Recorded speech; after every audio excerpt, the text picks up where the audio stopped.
घमंडी सफेद बाघ। एक घना सा जंगल था। वहाँ एक सफेद बाघ रहा करता था। ये एक ऐसा अकेला बाघ था जो कि पूरी तरह से सफेद रंग का था। उसका बाकी बाघों की तरह पीला रंग नहीं था। उसे इस बात का बड़ा ही घमंड था। आते जाते वो खुद के रंग की, खुद के अनोखेपन की तारीफ करता और दूसरों को भला बुरा कहने लगता।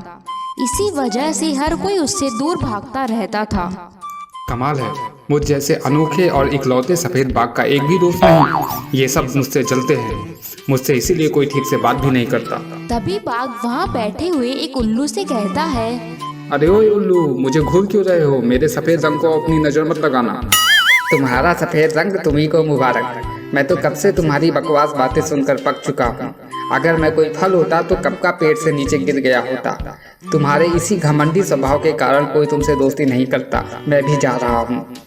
जाओ जाओ, मुझे भी किसी की जरूरत नहीं है। उल्लू की तरह बाघ से कोई भी जानवर या पक्षी बात करता तो बाघ उसे ऐसे ही फटकारता।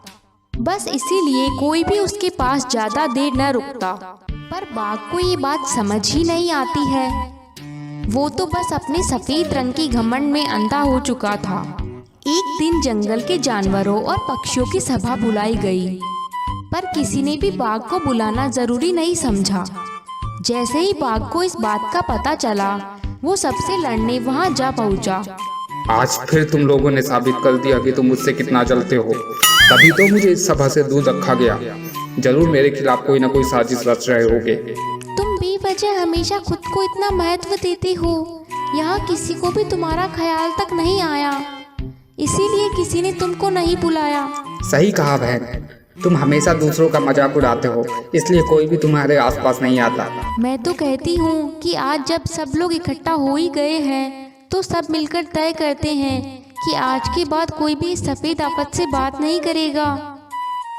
चील की बातों से सब सहमत हो जाते हैं और बाघ उनकी बातें सुनकर गुस्से में उन्हें खरी खोटी सुनाकर वहां से निकल जाता है। कुछ ही देर में एक पक्षी सारे जानवरों को आकर बताता है कि वह बाघ शिकारियों के जाल में फंस चुका है और वहां से निकल ही नहीं पा रहा है। सारे जानवर एक दूसरे की तरफ देखने लगते हैं। मुझे लगता है हमें चलकर उसे वहां से निकालना चाहिए। हम जानवरों के झगड़े का फायदा वो शिकारी ना उठाए, यह अच्छी बात नहीं है। सही कहा तुमने। एक काम करो, जंगल के सारे चूहों को बुलाओ और उनसे वह जाल काटने के लिए कह दो। चलो जल्दी करो, इससे पहले कि वो शिकारी वापस आ जाए। जानवरों के कहते ही सारे चूहे इकट्ठे हो जाते हैं और मिलकर उस जाल को काटने लगते हैं। बाकी जानवर भी मदद करते हैं। आखिरकार बाघ जाल से बाहर निकल ही आता है। उसके बाहर निकलते ही सब लोग उससे बिना बात किए ही निकलने लगते हैं। तभी बाघ उन्हें रोक लेता है।